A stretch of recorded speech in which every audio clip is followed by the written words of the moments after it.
Hi, this is Randall Schwartz, host of Floss Weekly. This week, Gareth Greenaway joins me. We're going to revisit SaltStack. We brought him on a year and a half ago, but a lot's happened since then. They're cloudy now. You're not going to want to miss this, so stay tuned. Netcasts you love. From people you trust. This is Twit. Bandwidth for Floss Weekly is provided by CacheFly at CacheFly.com.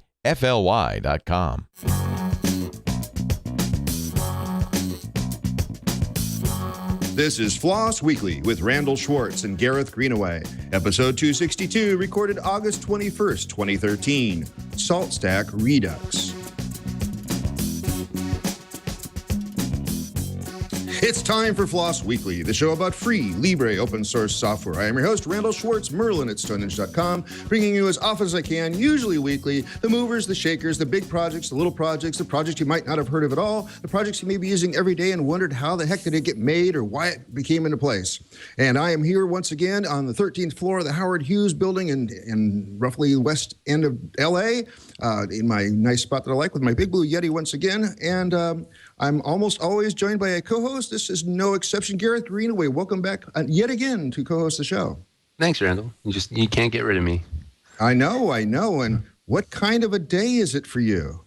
It's it's one of those ordinary days where I happen to have been born a few years ago.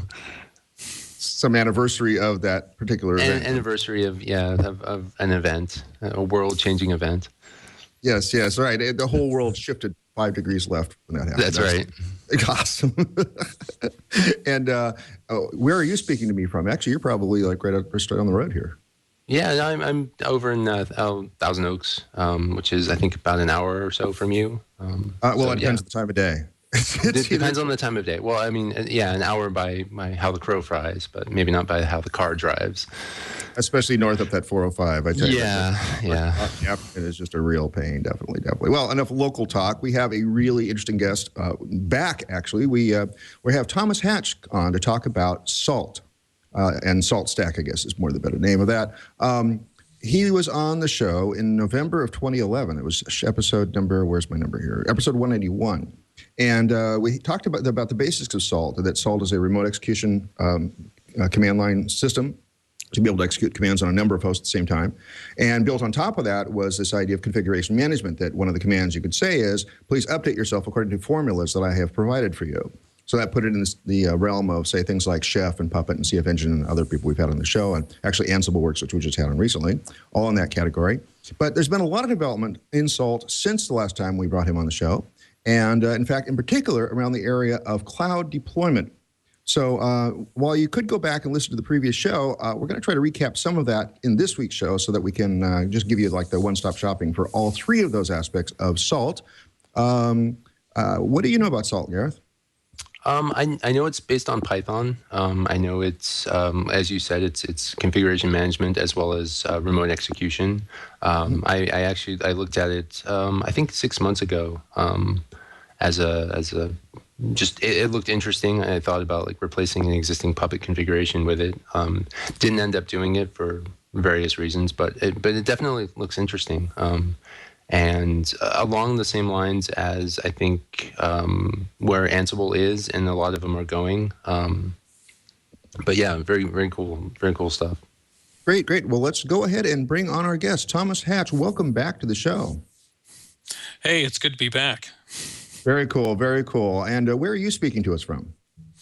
So it's an interesting story, actually. I'm at the LinkedIn offices. We scheduled this interview at a time where I thought for sure there was no way I was going to be on the road. And at the last minute, we had to fly out here for some meetings into the Bay. And thanks to the generosity of LinkedIn, they've been a fantastic Salt user for a very long time. And yeah, thanks to their last minute generosity, we were able to actually get somewhere where we have a fast internet connection. Awesome. That sounds awesome. Great. So, like I said in the intro there, we've had you on before, but I really want to sort of cover those three major aspects of what SaltStack is about. So why don't you give us sort of the 30,000-foot view and tell me what problem Salt is solving? Yeah. So originally when we were on before, it was well, in Salt time, it was a very long time ago. We were just remote execution and configuration management was extremely young. We spent most of 2012 building out the configuration management, making it a lot stronger, adding a lot of features and functionality so that it is a world-class configuration management system. But Salt itself now is being used for a lot more than just remote execution and config management. And we also started the Salt Cloud project, which I believe you've mentioned, that allows us to very seamlessly communicate with virtually any public and private cloud system that's out there today. And then on top of that, we have a number of systems inside of Salt that are being used for continuous code deployment, that are being used for complete management of systems. We have a lot of people who actually go so far as to turn off SSH in their production environments and do everything over Salt. So it's been really interesting to see the level and scope of what Salt is being used for just continue to expand. Awesome. So let's start with each of the aspects and walk through them and what they provide. So let's first talk about the remote execution thing. So what really intrigued me about this is that I had built these tools when I was doing the management of like 30 systems in one of my gigs, where I would say, run this command on all of my Sun 3 servers. That's how long ago it was. Run this command on all of my desktop Sun clients. Run this command on all of my Sun 4 machines. And it did it by SSHing into each machine. Now, Salt doesn't work that way. Can you describe how Salt actually gets past that problem of SSHing into each machine? Yeah, so Salt works differently in that what it does is we use a 0MQ network backend and a pub sub interface. And what that enables us to do is execute those commands at a ridiculously higher speed. And so it's able to create this, this pub sub interface. And we're able to send these micro commands out to these systems, and then there's a vast library of system management routines within Salt that then executes that command. And it's interesting that you bring this up. One of the things that we've worked really hard on inside of Salt is to make it as modular and flexible as possible. And so when it comes to the remote execution, we've actually now modularized that core component so that Salt can use alternative network transports for remote execution. In the next version of Salt, we are going to see SSH support added so that people can use it in environments where those directional network needs they want them to go the other way. Of course, it's nowhere near as fast or as performant or as scalable, but we've had demand for it, so we added it in. That's how we work. Cool. So, and the way that works, as I recall, and actually I've seen it in operation, so I know it works this way, is that you have like a Salt master, and then on each individual machine you have a Salt minion, and they stay in constant contact rather than having to start up a new connection, send a command, and then disconnect like some other systems do. How does that scale? What happens when I have like 1,000 machines I want to all connect up, or 10,000 machines? I'm sure there's some deployments of that size that Salt's gone to. Yeah, there are quite a few deployments that have gone to that size, and it's great to be here at LinkedIn. I mean, again, they've been a flagship user of Salt for a very long time, longer than I had originally thought, and yeah, they have a number of deployments where they have a single master managing many thousands of servers, and they come back and they've run into a couple of hiccups right when they get around the 10,000 range. And usually we've got a system called the Syndic in Salt, and this allows you to layer your masters and build master tiers. And most of our users, once they get up into the tens of thousands of servers, they end up building these Syndic layers because it helps them, if anything, just logically control where everything is. But yeah, they are able to report back that they run into the occasional hiccup, usually along the lines of the master server could use a little more RAM to deal with all the connections. But all in all, they're still able to send commands out to between 7 and 10 and 12,000 servers and get all those responses back in seconds. Wow. One of the complaints I've actually heard about Salt, and I don't mean to spring this on you, but because of the nature of 0MQ and the fact that maybe one of the minions isn't listening right at the moment because it's being rebooted or whatever, I've had complaints that, like doing configuration management, you sometimes have to issue commands twice or 3 times to get it to really play out everywhere. Is there anything being done to address that, or is that already fixed and we just don't know about it? Yeah, so especially in the earlier days of Salt and using ZeroMQ2, it was much, much more common that we'd have ZeroMQ hiccups. And we've added quite a few new components inside of Salt to make it so that it's substantially more reliable on top of that ZeroMQ interface, and so that when using ZeroMQ3, we don't run into these issues anywhere near the same level that we used to. We've still seen, I mean, just a few issues of what we call minion droppings. And that's not a pretty picture. but yeah, we've seen a few of those left over, but hardly at all anymore using using Salt 0.16 and ZeroMQ3. Okay, and so let's go on to the next sort of big picture thing, when I actually sort of referenced it a moment ago, which is the configuration management. Can you tell me how configuration management works within Salt, and also contrast it as best you can, say, with something like Puppet or Chef for the places that it's different? Yeah, so configuration management in Salt is entirely data-driven instead of being language-based, and we developed this idea of more of the data-driven configuration management and the use of abstracting configuration management over again, data modeling.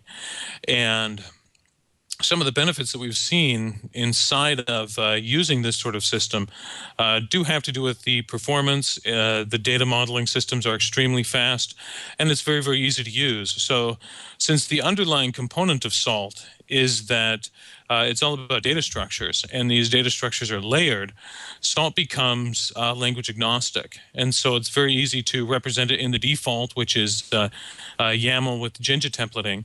But also any sort of templating can be used. We ship with a Python DSL. You can use pure Python. Theoretically, we should be able to write DSLs for virtually any language that's out there. So again, making it language agnostic. Another component about it that makes it very different than anything else that's out there is the fact that it's layered. And so it's very easy to peer into. You don't need to do this, but it's very easy to peer into the different layers inside of Salt's configuration management system, where you're able to come back and say, okay, the lower layers of Salt, we've got a simple data structure that we compile down to, and then the higher layers are very, very easily abstracted. And so again, it allows more flexibility, allows people to deploy and manage their systems in radically different ways. Awesome. And how that sounds like quite a change from, like you said, ages ago in Salt time. What's been the biggest new piece that's been added to that, or maybe a combination of pieces? Oh, there have been a lot of pieces. We've done just a ton of work over the last, let's see, it's been almost 2 years since we spoke last, and let's see, we didn't have Pillar back then. We didn't have a lot of the topology components that Salt has now back then. Pillar is fantastic because it allows you to write your Salt states in such a way that you fundamentally data model how everything is going to be executed, and then just load those variables into Pillar, and they wrap on top of the states in a very, very clean way. So Pillar is a really, really important component. We've got things like the Syndic that I mentioned. We've got things like Salt peer communication, the Salt mine, and the Salt returner interfaces that allow for very seamless cross-communication between minions and allow them to automatically configure themselves based on what's happening live inside of the infrastructure, instead of having to rerun configurations or look things up manually or manually set where locations are. Let's see. I'm trying to think of some of the more recent things that we've added. There's the overstate system inside of Salt, and there's a bunch of features coming in 0.17 that I'm really excited about. Well, and this is kind of one of the problems that you run into when you're developing a project like this. My mind is always in the next version, and I almost completely forget what I did in the past. And so, I mean, just thinking about the next version, we've got a new component in where we allow salt states themselves to be controlled and executed from the master, which gives us a extremely flexible configuration management environment from the top level. We've got a new component in that actually allows all of the states to be executed in the order in which they are defined in the SLS files. So Salt is used, it's always used finite ordering in the way in which it executes. But one of these new things that's really exciting that we call state auto order just allows all of those states, again, to be evaluated in the order in which they're defined. And then if you use requisites to use things in a declarative nature, then those will override that ordering. And so it's still very, very seamless. It's declarative, but can be looked at from an imperative position. And then there's things like the prereq that got added recently, which allows you to make modifications to your system based on something that you expect to happen in a future state, which makes it very easy to control systems relative to them being inside of load balancers or things of that nature. So, yeah, there's a lot. Without sitting here with the documentation and going over the vast array of what Salt has in store and what Salt is capable of doing now. Well, thank goodness we have good show notes, and we'll be pointing people at all the detailed docs on this. I'm just trying to get kind of a hand-waving overview still. We're still in the 30,000-foot level part of the show. I'm sorry. That's cool. That's cool. Hey, you know, it's information. People can rewind and listen to that part 4 or 5 times and figure out exactly what you said. Yeah, I just want to also touch base before I let Gareth take over a few questions here. I just want to touch base also on sort of the cloudy part of this too. What is Salt Cloud and where is it headed? Yeah, so Salt Cloud is really the orchestration and control layer for cloud infrastructure components. And I should also mention a component of Salt called SaltVert. But yeah, I'll mention that once we talk more about Salt Cloud. So Salt Cloud is really just connection libraries into things like Amazon AWS or OpenStack or DigitalOcean. And again, virtually all of the major cloud providers, we just added support for soft layer, just got put into develop, I want to say yesterday. So that's very new. Is this the interface to libvirt then? Okay, so Salt Cloud, sorry, an alarm just went off here. Uh-oh. Which kind of worries me. My luck is not with me today. Is anybody leaving quickly? No. If it's a fire alarm, I'll just burn up and die. Your swan song, your final show is here on FLOSS Weekly. That's great. What a way to go. Immortalized. Anyway, go ahead. Okay, so yeah, Salt Cloud. It's not all through just libvirt. What it does is that it's able to abstract directly into, say, Amazon EC2, and we don't even use Bodo. We ran into a lot of problems. We first tried libcloud, then tried Bodo, and then we decided that we're just going to write the raw HTTP to communicate. Similarly, we're using libcloud to wrap a number of the cloud providers out there because it works better for some providers than others. We're in the process of switching over to using Nova for all of the OpenStack systems. And so, yeah, there's all of these different wrappers that are in there that, again, allow you to have a very native communication with those remote clouds. Cool. Great. Sorry, I'm just stunned. I had a side chat that I accidentally did while I'm busy listening to you, which is never a good thing. So, yeah, we'll get back to talking more about that. How has the community changed since we last talked? I'm sure it's grown. Oh, grown. Yes. Okay. It's become a very large developer community. We are well into the 500s of total contributors. Last year on GitHub named us the 8th most diverse developer community on all of GitHub for 2012. Wow. And since then, our community has more than doubled in size. And so that's been really exciting to see that type of growth. Definitely. Going back to the cloud, the Salt Cloud discussion, how would you compare like the Salt Cloud, the work that you guys have done, to something like Canonical's Juju project? So some of the differences between Salt Cloud and Salt and projects like Juju is really ties back into all of the abstractions inside of Salt. The fact that Salt is made to be extremely generic. It's made to be able to spin up virtual machines in the cloud, whether they're Windows or Unix or FreeBSD or whatever, and then initiate those communications. And the generic nature and the layered nature of Salt allows you to do things at a much more granular level. So it's a lot easier for instance, a great example of use case there is with Wikipedia and the fact that they use Salt for continuous code deployment.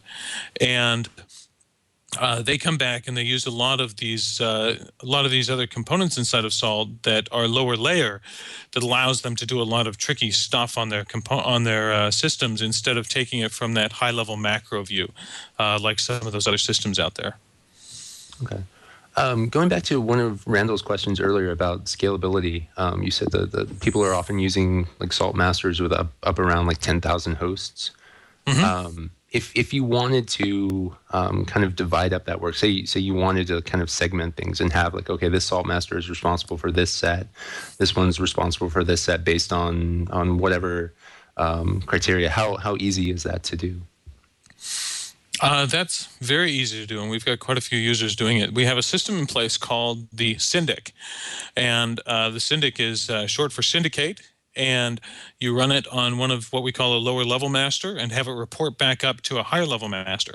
And so it's very easy to have quite a few masters that are spread across many deployments, many compartments, data centers, physical locations, and have them all then tied back into a central location. A really good example of this is how a number of the universities that are using Salt to manage their infrastructures do it. Clemson University is a great example because they have a lot of different departments in their university, and those departments subsequently have their own masters, and those departments, if they want, can therefore then be controlled directly by central IT, or they can be controlled directly by their local administrators and engineers, and then central IT still has this higher level master that's able to view things, push changes down from up above. And so it helps not only from the perspective of scale, but also from the perspective of organizing where everything is, organizing where the or what components of the infrastructure are doing what, and doing segmenting. Okay. What is the largest deployment that you've heard of someone using SaltStack in? There's quite a few. We've got, I just forgot the name. I'm horrible. I forget names all the time, which is bad. Very, very bad. But one of our largest deployments is a hosting provider out in Europe, and they're in the many tens of thousands. We look again at LinkedIn. LinkedIn is a very large deployment because they have Salt deployed across many internal deployments of many, many thousands of systems, which gets their total deployment size up into the many tens of thousands of servers. Okay. One of the questions that while Randall was talking that I kind of thought about was he mentioned just the concept of you have the master, and the master is kind of the source of truth for all of the minions. What happens if the master is not available? Are the minions able to continue with their processing their Salt information, or do they kind of stall out?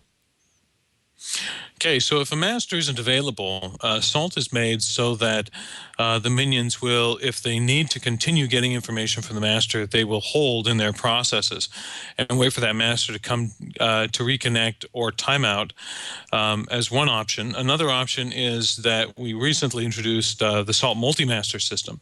So it's very easy to set up multiple masters for your environment so that you can have 3 masters or, n number of masters that are controlling all of the minions so that you can safely have one of them back out.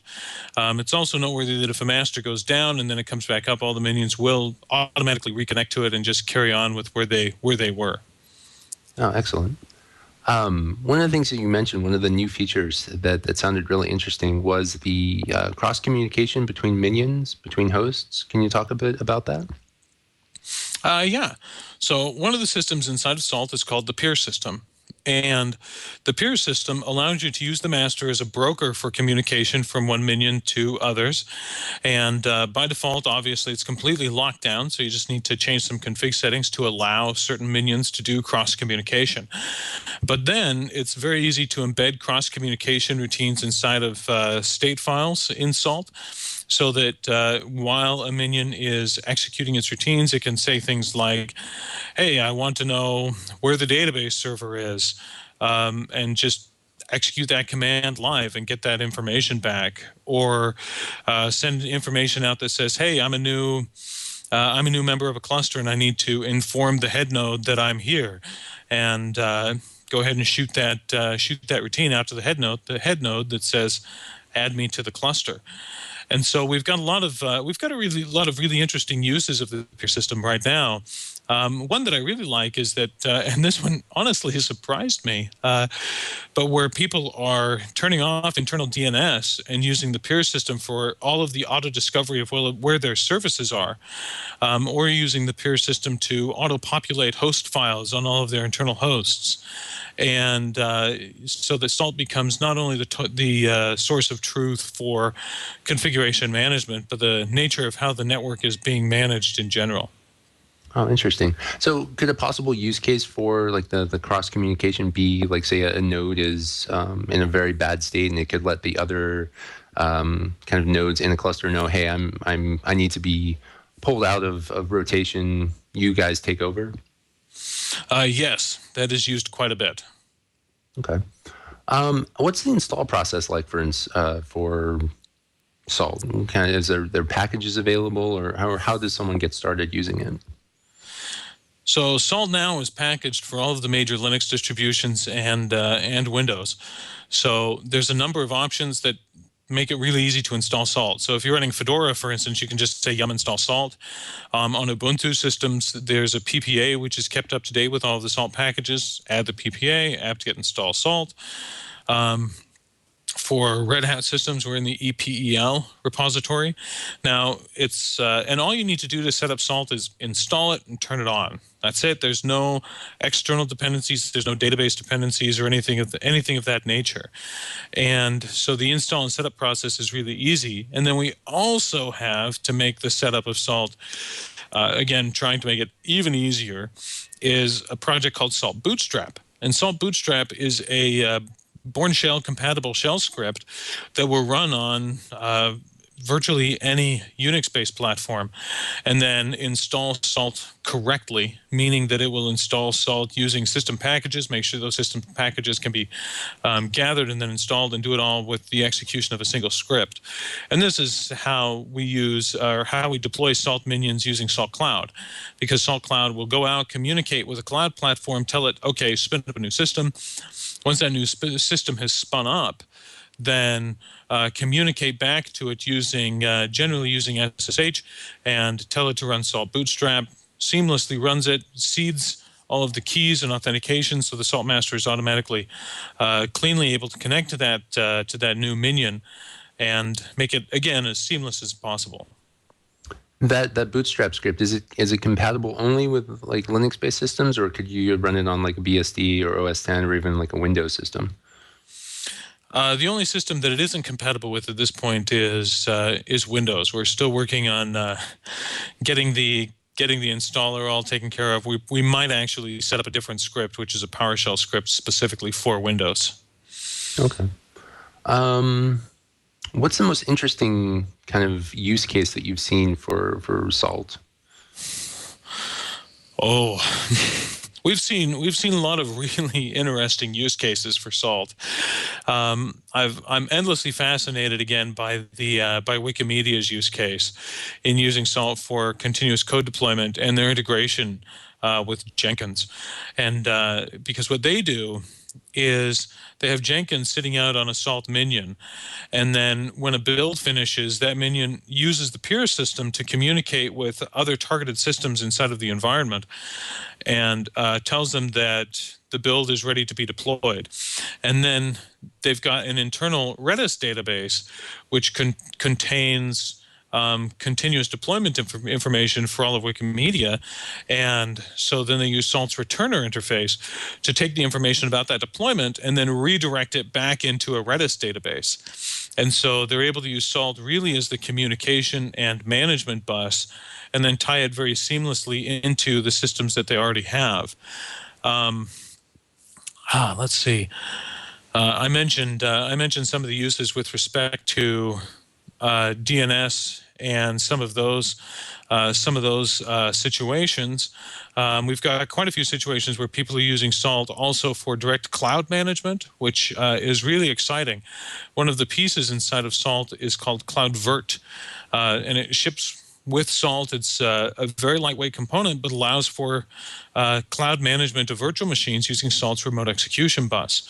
And so it makes it very easy to be able to run these SaltVirt routines to say, hey, I want you to spin up this kind of virtual machine on this system. It spins it up. It automatically connects it back to the Salt master, and optionally also runs full deployment on it. The SaltVirt system is currently built, or was originally built on top of libvirt and KVM, but has also been extended to support KVM on SmartOS and Zen, and there was another one that was just added. Again, names. They escape me. It's very embarrassing.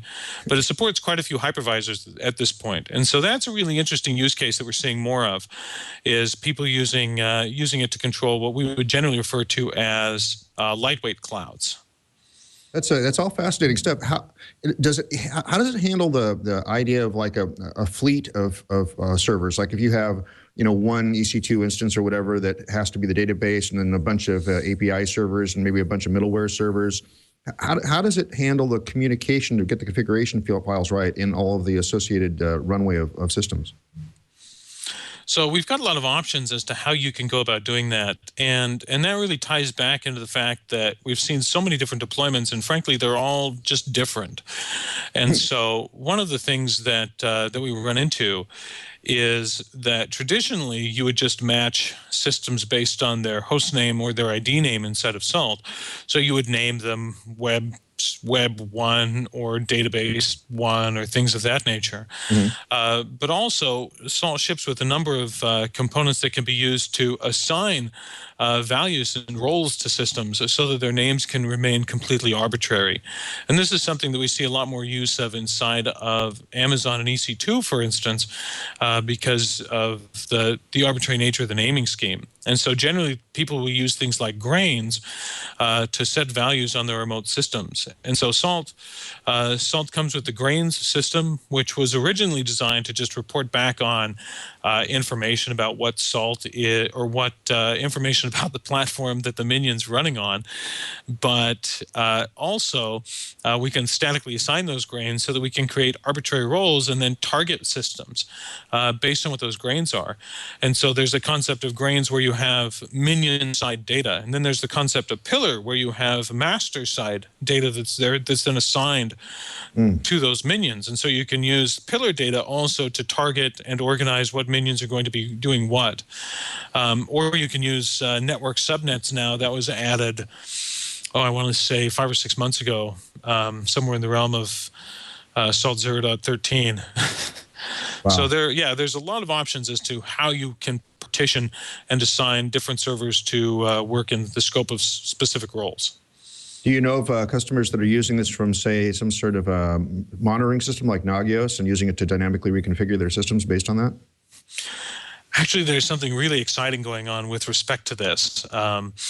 There is, we've been in contact with a group associated with Amazon, and they're in the process because they really like the way that Salt's monitoring capabilities work with respect to the fact that we can have high granularity of information being sent from the minions back into the master at breakneck speed, and arbitrary information being sent back.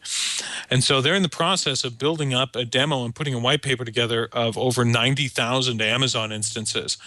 And we're really excited to see how this works, because it's going to be a pretty substantial scale for us for us to work with. And again, what they're doing is sending all of this information back to the Salt master. Another thing that inside of Salt with respect to monitoring is something called the reactor system. And Salt fires events whenever it does things, and then the reactor system listens to those events and then can make reactive decisions to say, oh, well, event such and such happened, so I need to go inform another component of the infrastructure that this has occurred. And so one of the things that this group is considering right now is putting a storm server in between all of these events that are being fired to create aggregate decisions across extremely large deployments, so that more advanced decisions can be made within that construct of monitoring, and then feed that back into Salt's reactor and allow Salt's reactor to then execute on that decision-making process.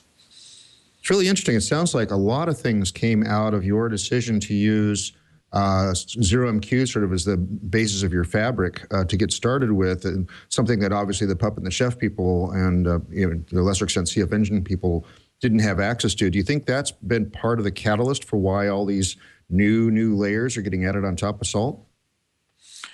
Oh, I think that very much so, because I mean, when I started writing Salt, the central goal was high-speed remote execution. And the benefits that we've gotten out of ZeroMQ have been fantastic. And we've definitely had to wade through some trouble using it. It's very next generation with respect to how it's built and what the capabilities of Salt are. But so the benefits that we've seen from doing that have really been astronomical. They've opened up just a ton of capabilities and different views and mindsets about how to manage infrastructures. I mean, one of the common things that we run into is that people will say, oh, I'm going to replace my existing config management system with Salt because I like it, it's easier, and things like that. And then actually Hulu is a great example of this because they've been switching over to Salt from one of the other major players.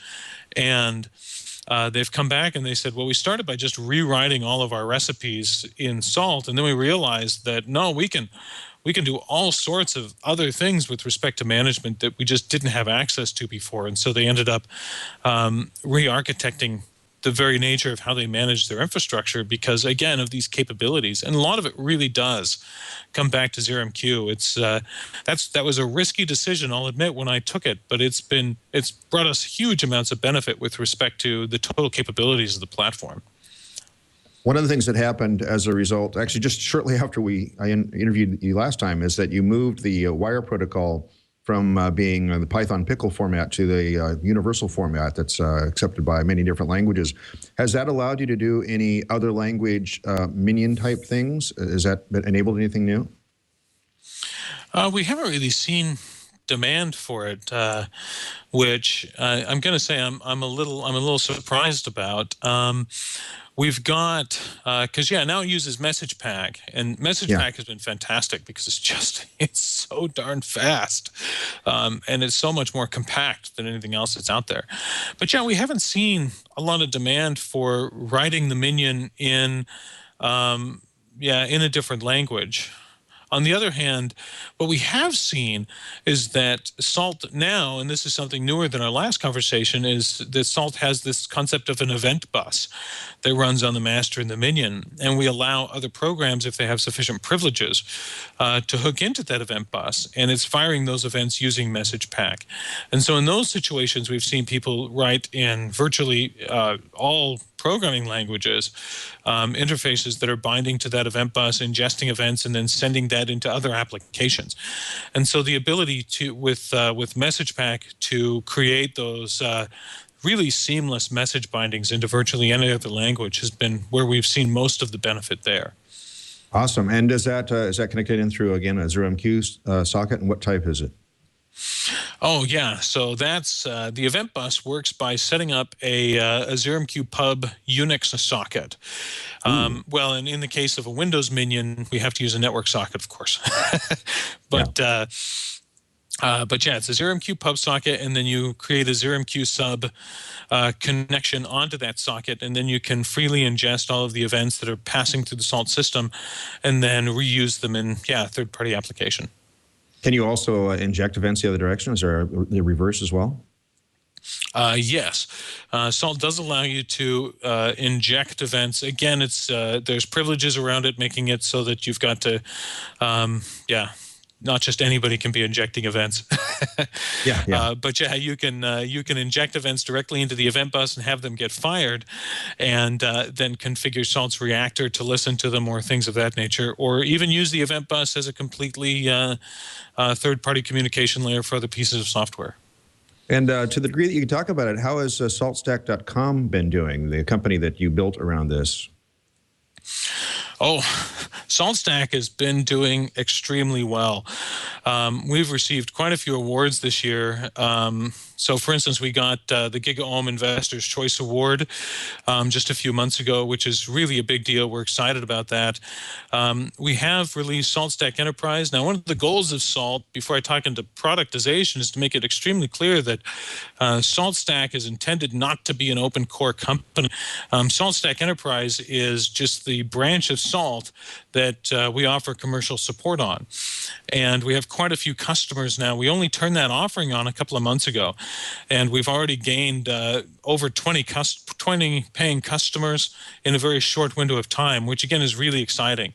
Mm-hmm. And the pace in which these inquiries is coming in is at breakneck speed.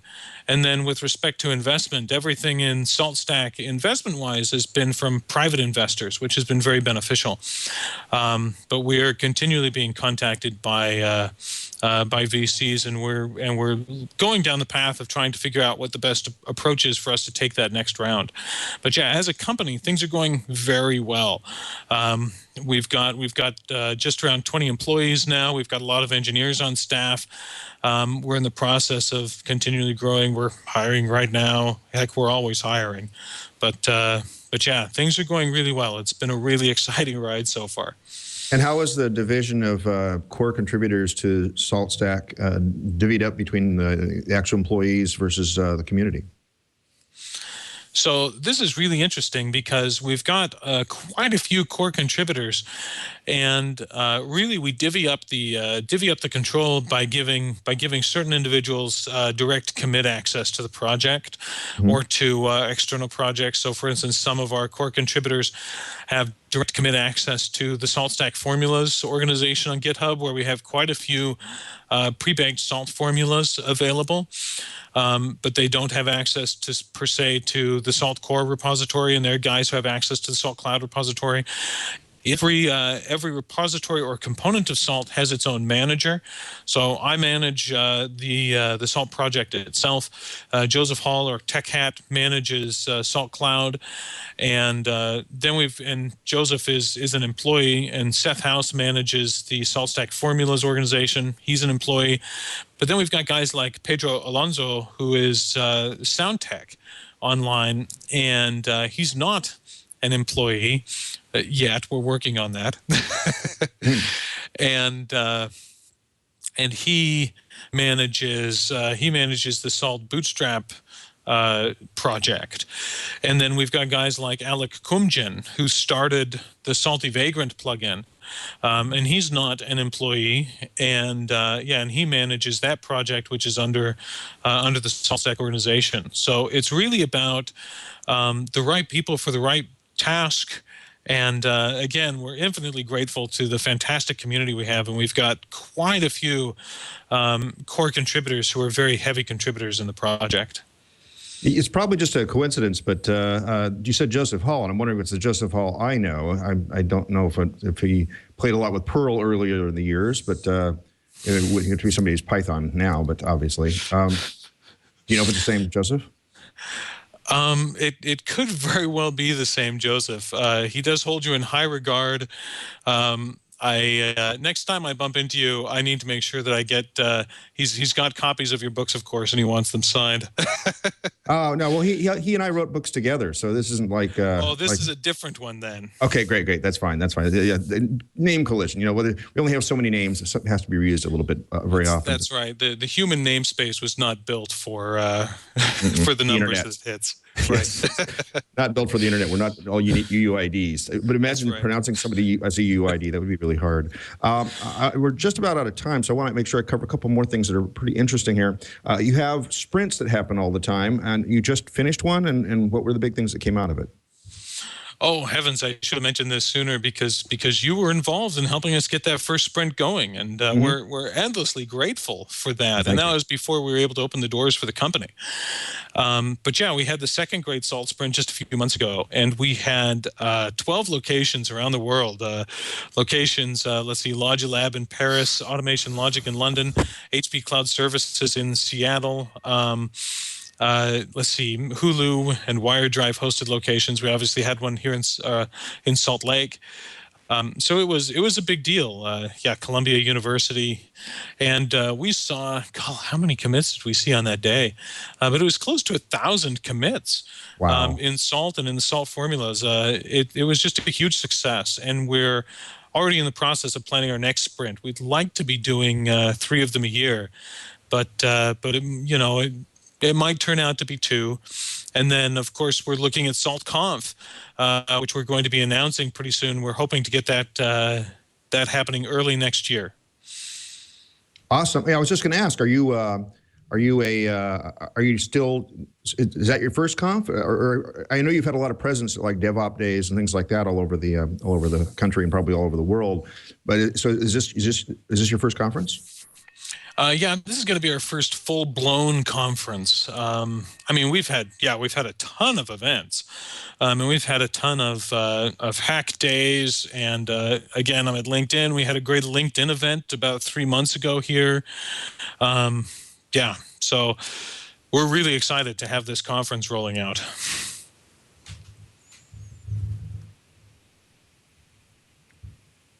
Sorry, clicked the wrong button there. Thought it was on mute, but I wasn't on mute, and then I was on mute. So just a quick question, curiosity. What inspired the name for the project, like Salt?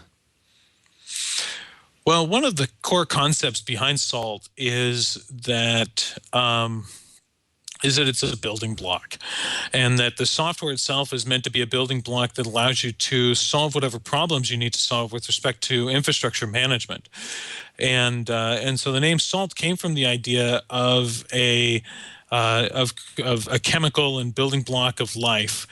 Now, I'll admit there are other influencers there, and some of that concept has evolved with respect to the name. But that's really the core meaning there, is that it's meant to be a building block.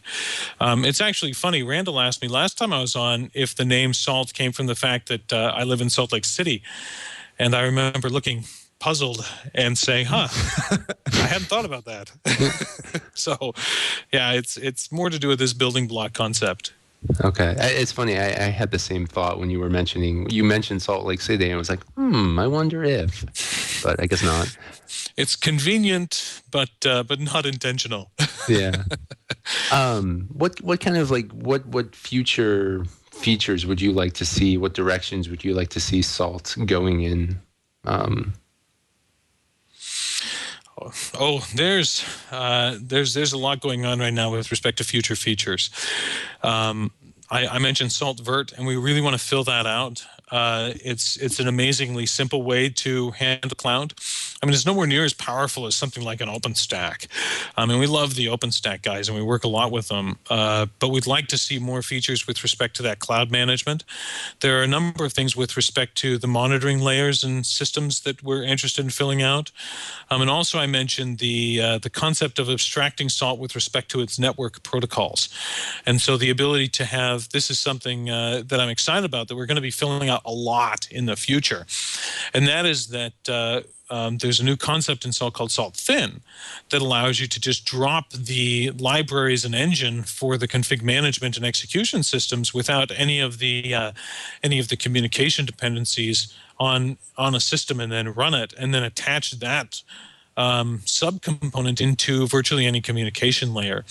And so that's something that we're going to be seeing coming through, and that's again where our new Salt SSH support is built around. Let's see. The other thing is that our web UI is under heavy development. One thing I'm really proud about with our web UI is the fact that it's open source. Again, we don't want to create a bunch of proprietary projects around Salt. We want to keep things out in the open, make it so that we get more users in the end. That's the goal. And so the UI is going to be just fantastic. There have been UIs built around Salt, but Salt's UI that we're putting together is incredibly event-driven. It's asynchronously event-driven like Salt is, and is going to be showing these dynamic updates of what's going on in the infrastructure in a very seamless way. We actually brought in an incredibly intelligent individual, someone with a PhD and a background in autonomous systems, is the one heading up that development. And so we're really excited to see where the UI is going, and some of the things that you're going to be seeing in that in just the next few months is just going to be just amazing. That's awesome. So I have one final question, and it's a question and a plug at the same time. Will we be seeing SaltStack at Scale 12? Oh yes. Oh, good man. I have to say that Scale is far and away one of our favorite conferences. Not only is it highly targeted to our users, but it is really well put together. We love going to Scale. Scale was the first conference that Salt was at. I'm very grateful for the free booth that we got that first year, long before we had a company in place, just a few months after the first interview, again on FLOSS Weekly. And we've got, we have every intention to be a big sponsor of Scale. We got to make sure that happens. That again, awesome. Just love that conference. Awesome. So that was the ringer question, obviously. That was the simultaneous plug and question. Yes, definitely cool. And the sucking up you did to me too was not totally unseen. So yes, it was good. Well, this is, I can really see now, we're just about out of time, so I really got to wrap this up. I can see now though why you were very insistent on, yes, there are some new things we can talk about Salt after the last interview. It's seeming more and more like a game changer. I really like the fact that this has gone way beyond more than configuration management. And especially I like how you're integrating all the cloudy stuff and the monitoring stuff and the pure communication and abstracting out the other things. I actually, as of the last show, I installed Salt on the 5 servers that I manage for my client InsightCruises.com. And I never did anything with them except an occasional remote execution of uptime. So that's as far as I got last time. But I'm a lot more excited about it this time, and we'll probably figure out ways to get more things going on. Like I said, we're almost out of time. Is there anything we haven't covered that you wanted to make sure our audience is aware of this time around? I don't know. I mean, we talked about SaltConf. We talked about some of the things that are coming up. You know, if there are people out there listening and they want to join the Salt community, we strive to be an incredibly friendly place. We want to see you come and get involved with the project. We just love the community. I cannot.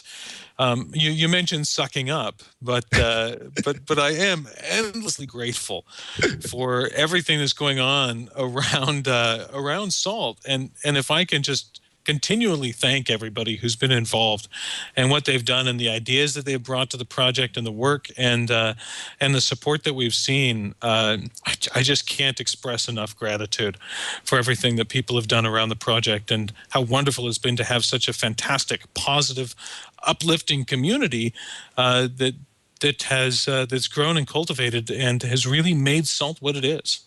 Yes, I've just been sitting actually on the SALT IRC channel, which is an incredible resource, very much real-time information, and I understand some of your employees are actually hanging out there from time to time. And it was funny because there was a question that went by. I said, well, Thomas probably can't answer that right now. He's doing an interview. So I thought it was funny in the SALT channel. So yeah, very cool. Well, and you're being the perfect, benevolent dictator for life. You seem to have a great inspiration for this. You seem to have a good head on your shoulders and giving direction about how this thing needs to go. And you've surrounded yourself with an amazing community. So it's no wonder that these kinds of things aren't happening. Did I ask you the 2 questions last time? My 2 required questions? I can't remember. What's your favorite scripting language? I probably know that. Well, yes, that's Python. Yeah. Oh well. Python is Guido indented. Yes. All right. And what's your text editor? Your favorite text editor? Right. I'm under the gun again because it is Vim. Salt was written in Vim on Arch Linux. Oh, you know how to tell if somebody uses Arch Linux, since we're on this topic of people's favorite tools? Okay. Oh, no, I They'll don't tell know. you. Oh, in other words, they get noisy about it. All right. Right? It's kind of like me and my ketogenic diet. I know it's the same problem I have. Right. or any vegan I've ever met. But yes. Oh, now I've just offended all my vegan audience. I'm sorry. It's not me. It'll never be. All right. Well, Thomas, it's been wonderful having you back on the show. I have a feeling if I bring you back in another year and a half, you're going to like 10 times the amount of stuff about salt as this show. So we may have to revisit you every year and a half to see what's next. All right, Thomas, thanks for being on the show. Hey, thanks for having me. Great. That was Thomas Hatch, the Benevolent Dictator Life for the SALT project, which has gone way beyond where I heard it was last time. And I am so happy to have had him on. Gareth, what do you think? Yeah, I mean, likewise. I thought it was simply a remote configuration, remote execution tool, but it sounds like it's gone, like you said, way beyond that, and it's just going in many more exciting directions. So I'm actually, like I said, I had tried it a few months ago, but I'm excited to try it again and see what the possibilities are. And I was joking with you in our private chat room about how maybe Salt needs a whole day at scale. And you what was your reply? I said they actually did. They did last year. So Salt is growing up. Salt is getting to the place where it seems like the infrastructure management tool of choice. It sounds like lots and lots of moving parts to it and lots of really cool stuff. So great. So we've got a bunch of upcoming guests. Just to remind you, I think I said this last week, but we're not on next week. We're being preempted. So there will be no show either live or in your feed. So don't yell at me saying, where is the show for next week? Because it won't be there. We were preempted by the network, and it was also a little awkward trying to get a couple co-hosts to work for that show. But we'll be back in full force 2 weeks from now, interviewing Clockwork, which is languages and tools for process control. We were talking with Dan Lynch and his friend about Campfire Manager, which manages meetups like OggCamp, where you have like an unstructured conference or an unconference, I guess they call them, not unstructured. They're structured eventually, where people can get together and then they all decide the topics that they want to cover based on mutual interest and based on desire for talking about things they're doing new. OpenWRT, which allows you to flash the 54G, I forget who owns that, Linksys 54G with brand new software, so it can do all sorts of really cool firewalls and border services and things like that. ZoneMinder is a Linux video camera security and surveillance solution. Lets you set up things like pan and tilt controls, alarms when people enter certain areas on the video, nanny cams, all sorts of great things. That's going to be really cool too. Yacy, Yacy, I don't know how to pronounce that, Y-A-C-Y. It's a search engine. It's a search engine, sort of Googly-like, but you can use it for your intranet without having to expose your entire infrastructure to Google just to get indexes on it. But it's also available sort of as a peer search engine where you can actually wander the external internet as well as Google can, but not as well as Google can, but in the same way that Google does by walking through all the services stuff. And you peer with others so that you can each sort of share the responsibility for doing the walking, which sounds really cool. And finally, the last one we currently have scheduled is Wireshark. And that used to be called Ethereal. It's the wire protocol analyzer. It knows to take apart packets from all sorts of different protocols, display them to you. You can play back logs. You can create logs. You can set up alarms. It's really, really like the go-to engine for figuring out what's actually happening on your wires. I am continuing to fill in Q4. I have a few more slots left. I am to watch that process. You can go to the spreadsheet that's linked from twit.tv/floss. You'll find the big spreadsheet there that says, think your project should be on the show. And then it follows up and says, hey, have the project manager email me. That is the way all these projects got on the show. And that's really the people that are on the first part of the list are the people who have done that for me. You can follow us at Floss Weekly on Google+. I just checked. We have about 2,000 followers there now. That's really kind of cool. We can also follow us as Floss Weekly on Twitter. And those are actually cross-linked, so if you just follow one or the other, it doesn't matter. We still get the same information. We do have a live chat room. We took a couple questions from the live chat room today. We're normally taping at 8:30 a.m. Pacific time on Wednesdays. But again, like there's no show next week. If you go to the spreadsheet, you can find out exactly when our shows are or aren't. You can follow me at Merlin, M-E-R-L-Y-N, on Twitter. But more people are following me on Google Plus now. So it's Randall L. Schwartz on Google Plus. I think the last time, this morning when I checked, I had 22,000 followers. I have great dialogues there. I talk about open source software. I talk about, I post about 1 or 2 humorous things every day that I'm finding as I walk through my minions of blogs. Use minions again. There we go. And got to keep using that word. That's a great word. Minion droppings, I think that's the takeaway word for today's show. Minion droppings. Minion droppings. Yeah, that's pretty. And then I also talk about, of course, my improved health through my ketogenic diet, and I post a lot of things that are debunking conventional wisdom related to that. And I get some interesting dialogues from the people that are more conventional wisdom designed, or they think that what I'm talking about is bunk, which is perfectly fine. I love that kind of dialogue. As for upcoming appearances, I will be in New York City next week. I have a meetup scheduled on both the 27th and the 28th in the evening, starting around 6 or 7 o'clock. On the 27th, I'll be in Midtown at The Junction, which sounds like a really interesting place. They have this incredible appetizer that I don't remember the name of, except it had bacon, and that was the important thing, so the bacon appetizer. And the 28th, I'll be back at a place that I used to go to all the time while I was working in New York for various Wall Street firms, and that would be the Ginger Man. Again, a very popular place there. And again, follow my tweets or follow my Google Plus, and you'll see the information about those. I'll also be at DragonCon that weekend. This will be my 12th year as a guest at DragonCon. I'm actually going to be I'm speaking actually on 2 tracks, speaking on the podcasting track for the first time, and also on the EFF tracks. I'll be sitting next to Tom Merritt. In fact, we'll be talking about the art of the interview on the podcasting track. That was a lot of fun actually being on TNT. God, was that last week? Or was it the week before? It all blurs together.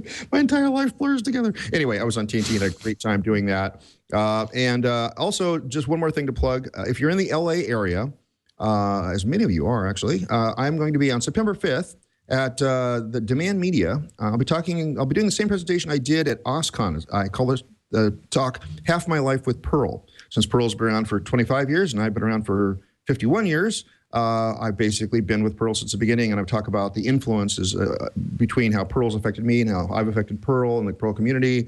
So it went over really well at OSCON. I got some really good reviews on it, and so I'm actually doing a slightly longer version. I only had 40 minutes. I'm doing a longer version at Demand Media. That's on September 5th. So if you go to the Los Angeles Pearlmongers website, or you go to UUASC-LA, you can just Google for that. It's actually a co-produced program for that. Enough plugging. Gareth, what do you got to plug?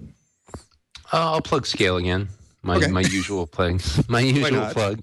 So yeah, Scale will be happening again February 2014. Website www.socallinuxexpo.org. I know I said this last time, but hopefully the call for papers will be out soon.